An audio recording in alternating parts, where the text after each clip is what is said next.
The rise of Adolf Hitler and the transformation of Germany in the years leading up to World War II remain among the most significant and disturbing developments in modern history. Long before the United States entered the conflict in December 1941, Germany had undergone a political, social, and ideological revolution that reshaped the global landscape. Between 1918 and 1941, the German nation moved from the ashes of defeat to the center of an expanding authoritarian empire. And this transformation was neither sudden nor accidental. It was the result of deep historical wounds, economic chaos, political miscalculations, and the ruthless ambitions of a man who understood how to exploit fear, anger, and uncertainty. To understand Hitler's rise, one must first look at the collective trauma Germany suffered after its defeat in World War I. The Treaty of Versailles imposed harsh penalties, territorial losses, military restrictions, and massive reparations that left most Germans feeling humiliated and betrayed. The new democratic government, the Weimar Republic, inherited this crisis and struggled to gain legitimacy. Hyperinflation, political violence, extremist parties, and a fractured society created an atmosphere of perpetual instability. Many Germans yearned for strong leadership, someone who could restore order and pride. Into this environment stepped Adolf Hitler, a man who blended charisma with extreme ideology and who promised to rebuild Germany by rejecting everything Weimar represented. Hitler's political ascent was gradual but strategic. Joining the German Workers' Party in 1919, he quickly emerged as its most compelling speaker. His ability to channel public resentment, especially hatred toward the Treaty of Versailles, fear of communism, and deep-rooted anti-Semitism, allowed him to reshape the party into the National Socialist German Workers' Party, or NASDP. Though the early Nazi movement remained small, its message grew increasingly sophisticated through propaganda, paramilitary intimidation, and emotional appeals to nationalism. The failed Beer Hall Putsch in 1923 temporarily derailed Hitler's ambitions, but his subsequent imprisonment allowed him to write Mein Kampf, the ideological blueprint for the future Nazi state. By the time he left prison, Hitler was convinced that power would be gained not through rebellion, but through manipulating democratic institutions.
Germany's descent into crisis following World War I was neither sudden nor simple.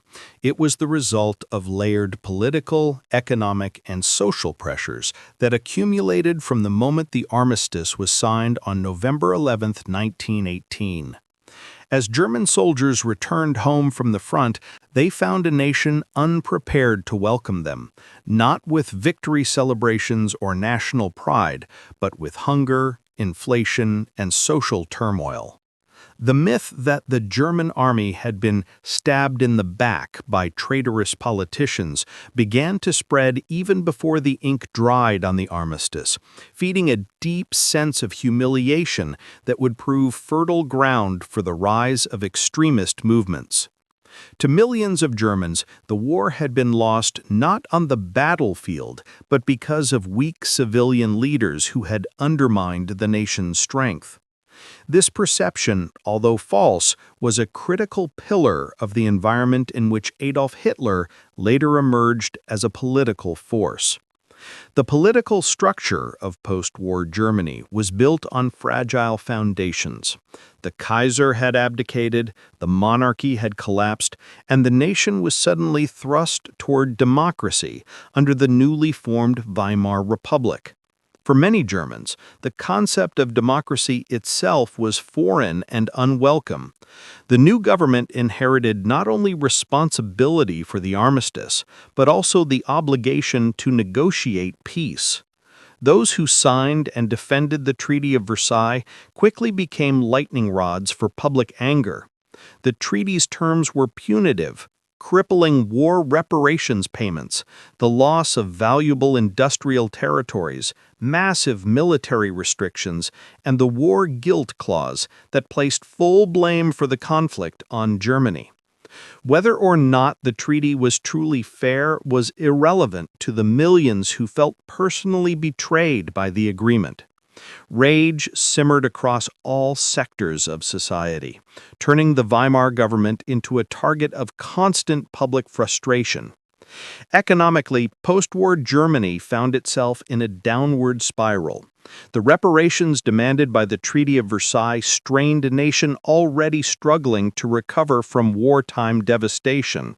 As government debts mounted, inflation began its slow, painful rise, initially subtle, but soon uncontrollable.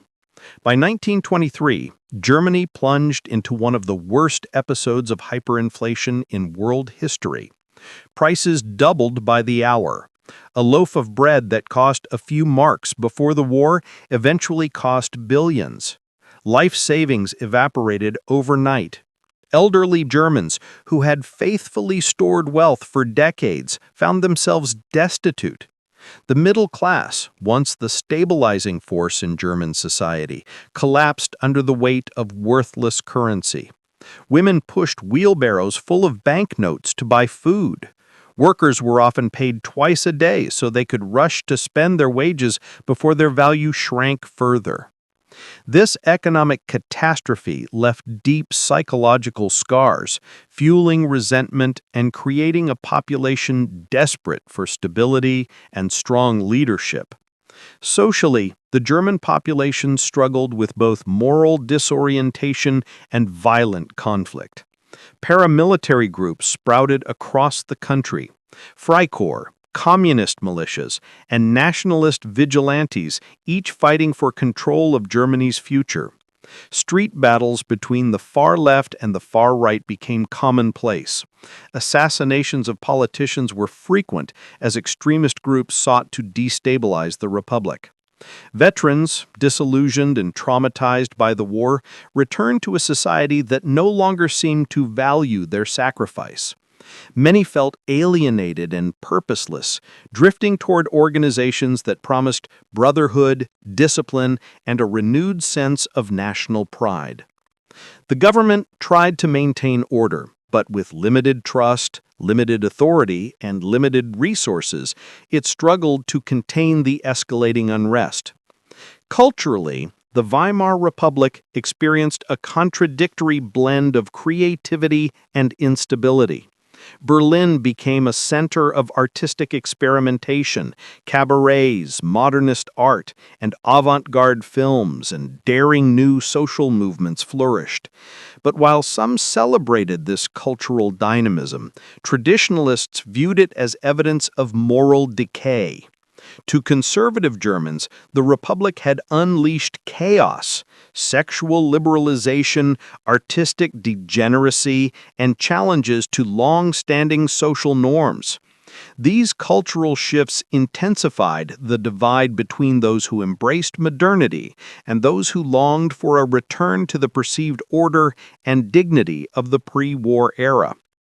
The German military, stripped down to 100,000 men as required by the Treaty of Versailles, maintained influence despite its limitations.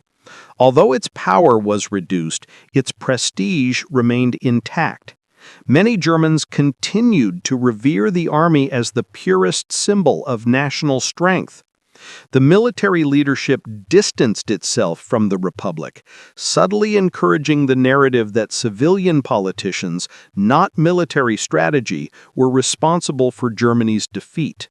This myth would later become one of Hitler's most powerful rhetorical tools, enabling him to present himself as the leader who could restore the nation's dignity and military might.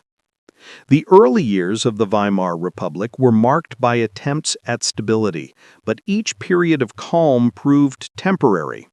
The Ruhr crisis of 1923 further deepened national humiliation. When Germany defaulted on reparations payments, France and Belgium occupied the Ruhr, the heart of German industry. German workers responded with passive resistance, strikes, sabotage, and refusal to cooperate. Although this resistance was hailed as patriotic, it further crippled an already failing economy and required the government to print even more money. The resulting hyperinflation became a national trauma that Germans would never forget. It created an emotional climate in which radical solutions seemed necessary and moderate voices seemed weak. Yet even amid the chaos, moments of recovery appeared. Under the leadership of Gustav Stresemann, Germany implemented economic reforms, introduced a new currency, and secured international loans, particularly from the United States through the Dawes Plan. These measures brought about a period of relative stability from 1924 to 1929, often referred to as the Golden Twenties. Industry revived, cultural life flourished, and Germany attempted to rejoin the global community. But the stability was fragile, built on foreign loans and political compromises. Beneath the surface, resentment toward the Republic simmered. Extremist parties, both the Communists and the National Socialists, remained active, waiting for the moment when fear and anger would once again dominate public life. That moment arrived with the global economic crisis of 1929. The Great Depression struck Germany with devastating force. Because its economy depended heavily on American loans, the collapse of Wall Street triggered a chain reaction. Businesses failed, banks closed, unemployment soared. By 1932, nearly 1 in 3 Germans was jobless. Families who had slowly rebuilt their lives after the hyperinflationary crisis now faced despair once more. The Weimar government appeared powerless, trapped between political extremes and unable to respond effectively to the crisis. Coalition governments collapsed one after another, leaving the nation seemingly ungovernable. Faith in democracy eroded rapidly. It is in this atmosphere of desperation, humiliation, and longing for national regeneration that Adolf Hitler and the Nazi Party found their opportunity. Germany after World War I was a nation struggling to define itself, pulled between modernity and tradition, democracy and authoritarianism, hope and despair. The wounds of defeat, the bitterness toward Versailles, the trauma of economic collapse, and the violence of street politics all combined to create a perfect storm. Millions of Germans yearned for stability, leadership, and a return to national greatness.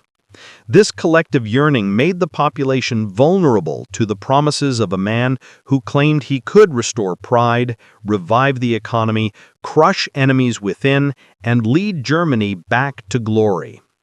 In essence, Germany's post-war crisis was not merely the backdrop for Hitler's rise, it was the very foundation upon which his movement was built.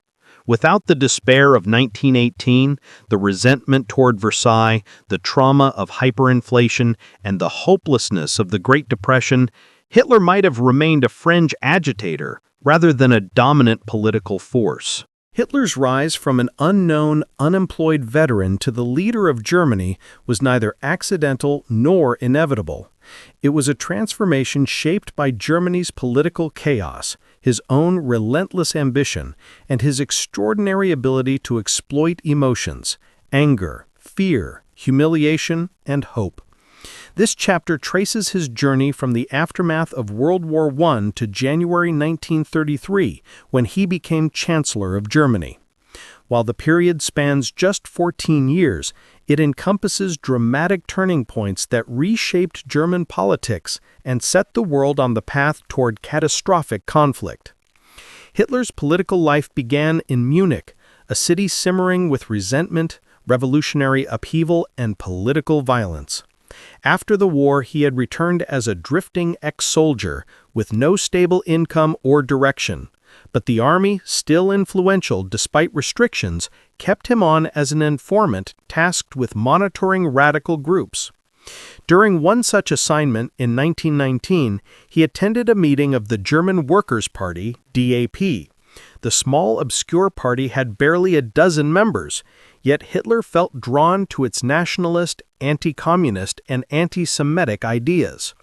More importantly, he discovered within himself a remarkable talent for speaking. His passionate criticisms, emotional arguments, and fiery language electrified listeners.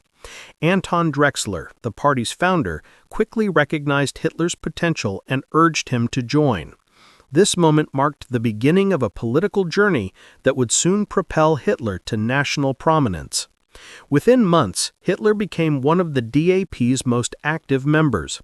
In 1920, the party rebranded itself as the National Socialist German Workers' Party, NSADP, or Nazi Party, adopting a new platform and a bold new symbol, the swastika. The name combined nationalism with socialism, appealing to workers disillusioned with traditional political parties. Hitler understood that the movement needed spectacle, emotion, and identity. His speeches drew growing crowds, and his theatrical delivery, shouts, long pauses, controlled anger, captivated audiences. He framed Germany's suffering as the result of betrayal, Marxism, and international conspiracies, while presenting himself as the only man who understood the nation's true path to rebirth. Hitler's influence within the party soon eclipsed that of its founders. By 1921, he maneuvered himself into the position of party leader, securing full control and reorganizing the party into a disciplined, hierarchical movement. He created paramilitary units known as the SA, or Sturmabteilung, or brown shirts, composed largely of unemployed veterans and frustrated young men. The SA marched through the streets, attacked political enemies, disrupted rival meetings, and projected the image of strength and decisiveness that many Germans craved. Violence became both a political tool and a symbol of Nazi power. The early 1920s were turbulent years in Germany. Hyperinflation, political assassinations, and street battles created an atmosphere of desperation. Hitler believed the Weimar Republic was collapsing and saw an opportunity to seize power by force. Inspired by Mussolini's 1922 March on Rome, he attempted his own coup in Bavaria, the 1923 Beer Hall Push. The plan was simple: storm a political meeting, seize control of Munich, and march to Berlin. But the coup failed spectacularly. Police opened fire, several Nazis died, and Hitler was arrested for treason. Many believed his political career was over. Paradoxically, the failed push became his greatest opportunity. His trial turned into a national spectacle. Instead of appearing as a criminal, Hitler presented himself as a patriot who had acted out of love for Germany. His speeches, widely reported in the press, gained him nationwide recognition. The judges, sympathetic to nationalist ideals, treated him leniently. He was sentenced to just 5 years in prison and served only 9 months. During his imprisonment at Landsberg, Hitler dictated his ideological manifesto, Mein Kampf. The book outlined his worldview: racial hierarchy, anti-Semitism, Lebensraum, territorial expansion, and the destruction of democracy. While Mein Kampf was not widely read at the time, it provided the blueprint for future Nazi policy. Upon his release in 1924, Hitler found the Nazi Party fractured and weakened. But he had learned a critical lesson. Power would not be taken through force, but through legal means. He embarked on a strategy of building the Nazis into a mass political party capable of winning elections. This required discipline, organization, and propaganda. Hitler restructured the party into local cells, regional districts, and national leadership councils. He established the Hitler Youth, women's groups, and professional organizations to draw support from every segment of society. Under the direction of Joseph Goebbels, propaganda became a powerful weapon. Posters, rallies, radio broadcasts, and newspapers portrayed Hitler as Germany's savior. Despite these efforts, the mid-1920s were a period of relative difficulty for the Nazis. Germany was temporarily stabilizing under the Dawes Plan, and extremist parties lost traction.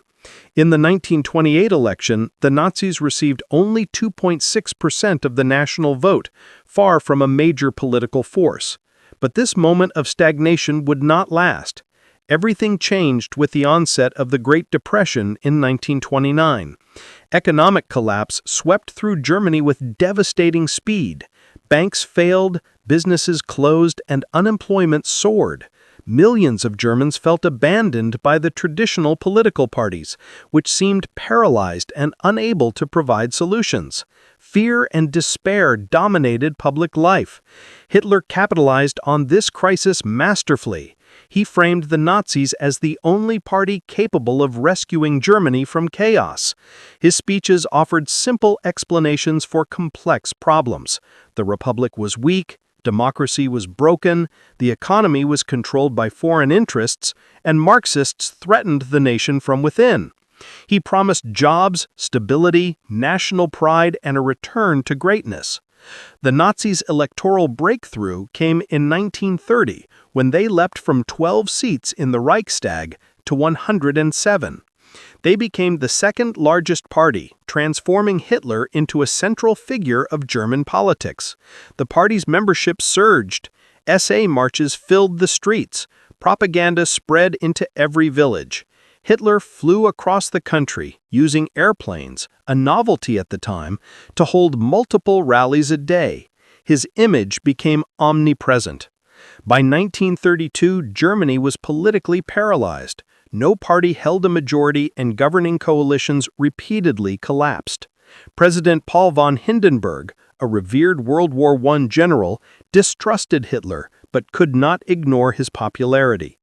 The Nazis won 230 seats in the July 1932 election, their highest total ever, becoming the largest party in the Reichstag. Although their vote share dipped slightly later that year, they remained dominant. Hitler demanded the chancellorship, insisting that only he could provide strong, stable leadership. Conservative elites, businessmen, aristocrats, and politicians believed they could control him and use his popularity to stabilize the government. They underestimated him. Gravely, after months of political maneuvering, backroom deals, and pressure from advisors who believed Hitler could be contained, Hindenburg reluctantly appointed him chancellor on January 30, 1933. Hitler had succeeded. Through a mixture of charismatic leadership, relentless propaganda, opportunism, violence, and the exploitation of national crisis, he transformed himself from a fringe agitator into the head of Germany's government. Yet his appointment was only the beginning.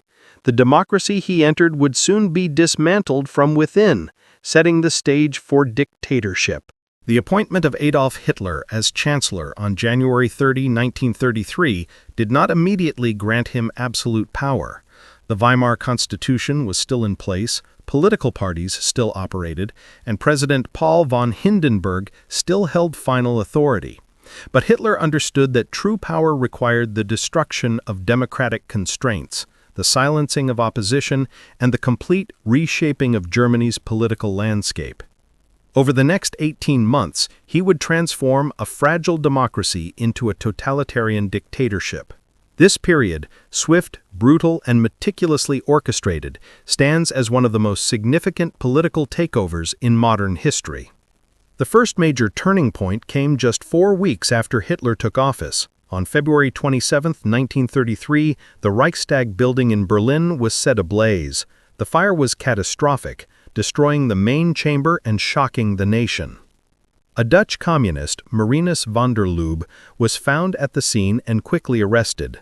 To this day, historians debate the origins of the fire, whether van der Lubbe acted alone, whether it was a communist plot, or whether the Nazis themselves staged the event.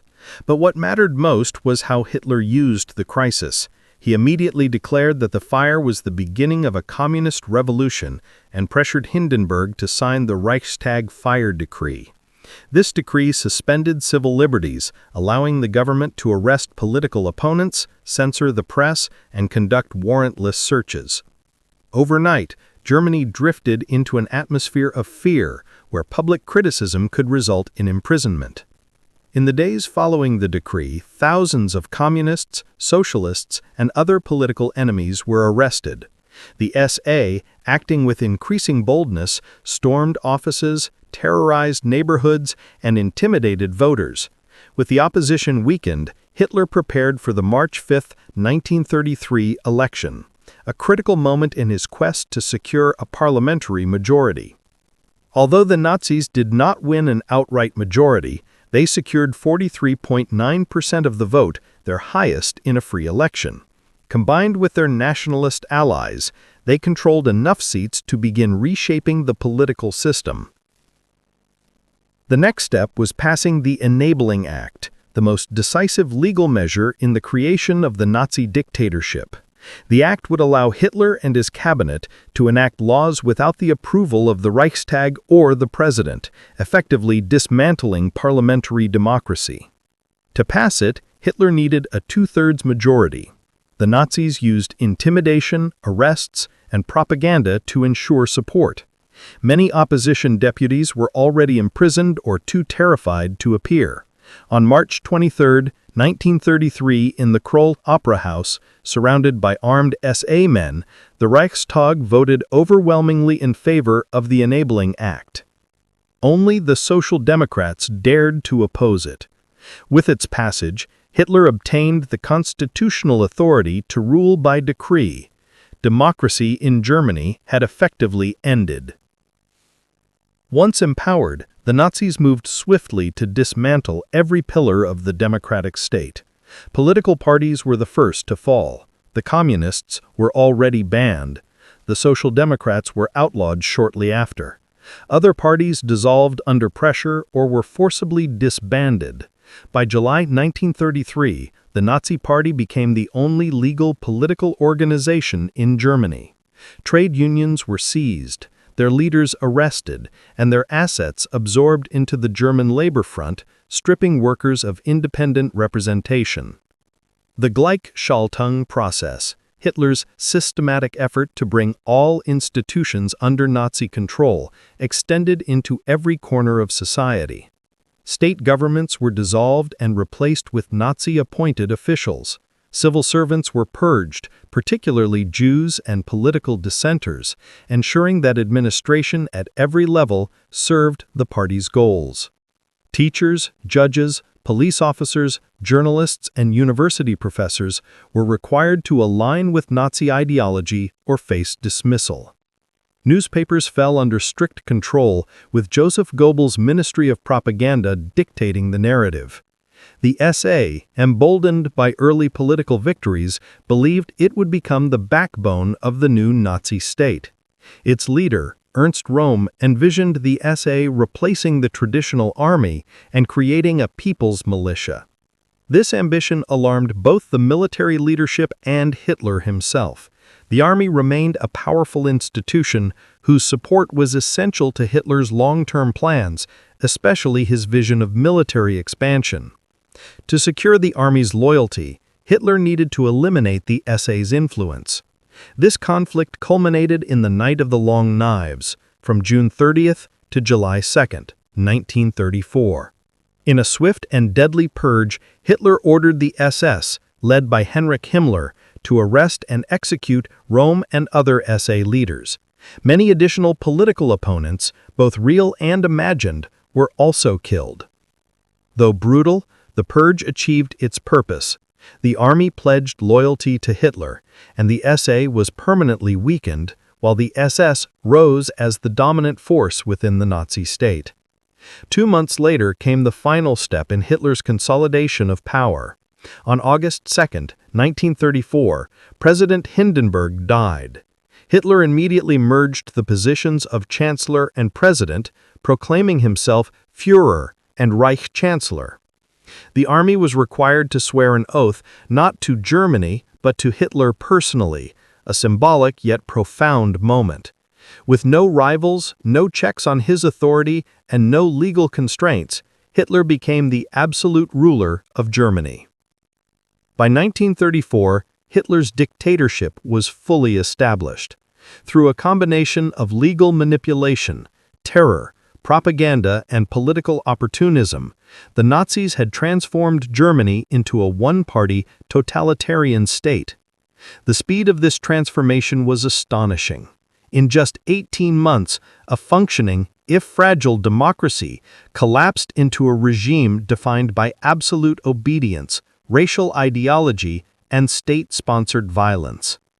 The path was now open for the dramatic economic and military expansion that would follow. When Adolf Hitler secured total political control in 1934, he faced a nation still haunted by economic ruin, mass unemployment, and the humiliation of Versailles.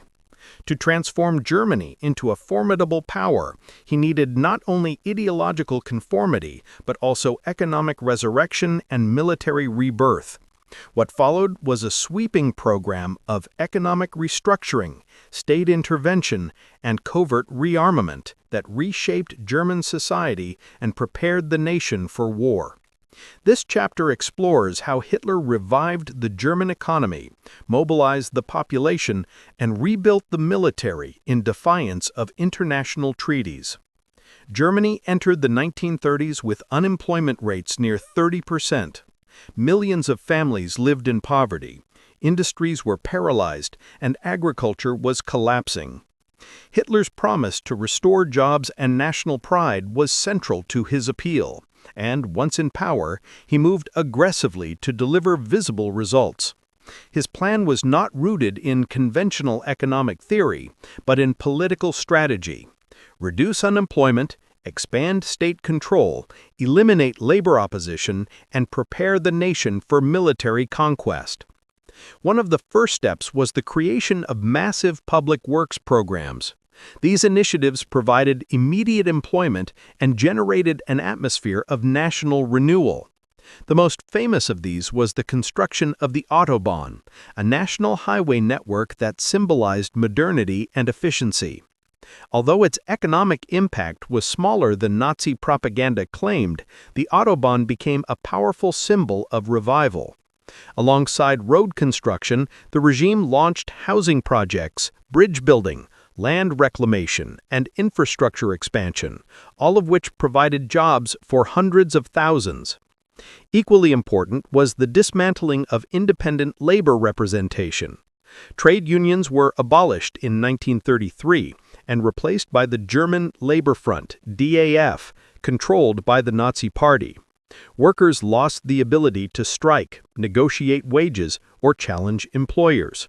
Instead, the regime promoted the idea of a unified people's community, where workers and employers served the same national interests. The Strength Through Joy program offered subsidized vacations, concerts, and cultural events to reinforce loyalty among workers. These initiatives did not fundamentally improve wages or working conditions, but they cultivated the perception of a caring, paternalistic state. Hitler's most decisive economic move was rearmament. Although the Treaty of Versailles limited Germany's military to a small defensive force, Hitler began rebuilding the armed forces almost immediately after gaining power. At first, this rearmament was conducted secretly. Factories produced weapons disguised as civilian goods, and military training was hidden within sporting organizations. The Luftwaffe, Air Force, was developed under the guise of aviation clubs. But by 1935, Hitler no longer felt the need for concealment. He publicly announced the reintroduction of conscription, expanding the army to hundreds of thousands of men. The creation of the Luftwaffe was revealed soon after.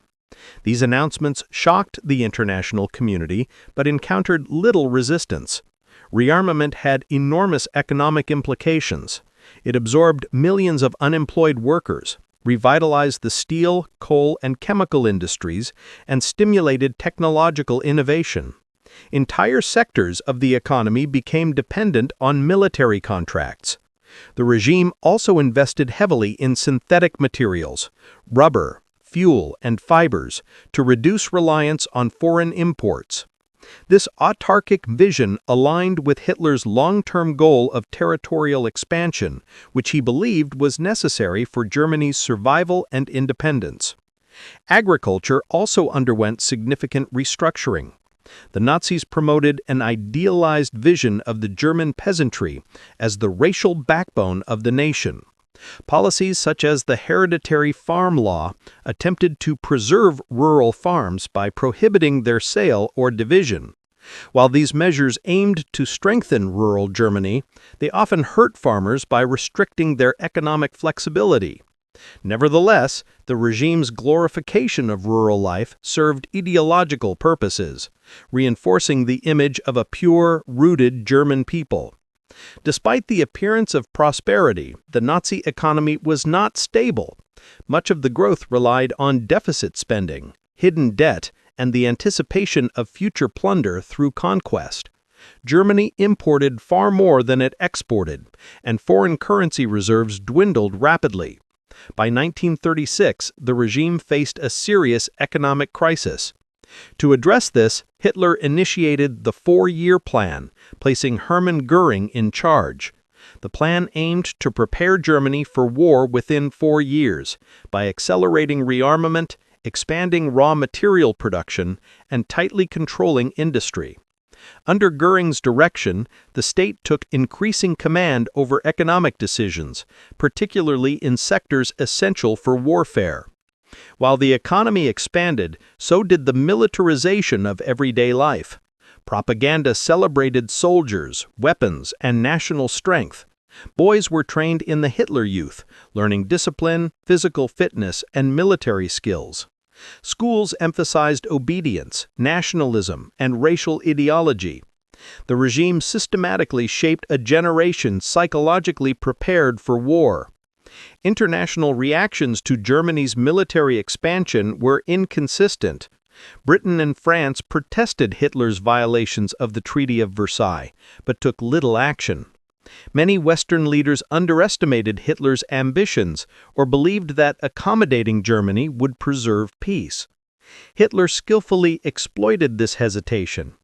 Each successful violation, the reoccupation of the Rhineland in 1936, the Anschluss with Austria in 1938, and the dismantling of Czechoslovakia emboldened him further. The reoccupation of the Rhineland was a particularly critical moment. The region had been demilitarized after World War I to protect France. Sending German troops there violated both Versailles and the Locarno treaties. Hitler later admitted that if France had responded with force, he would have retreated. But France and Britain, unwilling to risk war, chose not to act.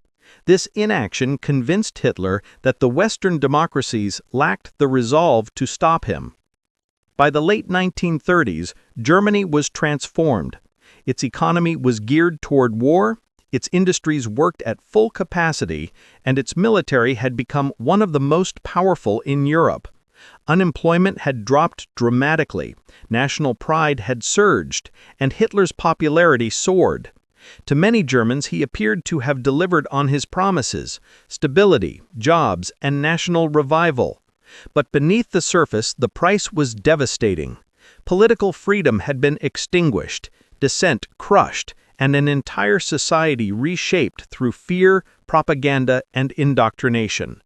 The economy was dependent on conquest, and war was increasingly inevitable. Hitler's expansionist aims could no longer be contained within Germany's borders. The stage was now set for the next phase of his plan: aggressive foreign policy, territorial expansion, and the march toward global war. By the late 1930s, Adolf Hitler stood at the height of his power. Germany had recovered economically, rearmed militarily, and united behind a leader who promised national resurrection. But Hitler's ambitions extended far beyond Germany's borders. His vision of a racially defined empire required territorial expansion, the destruction of perceived enemies, and the overturning of the international order.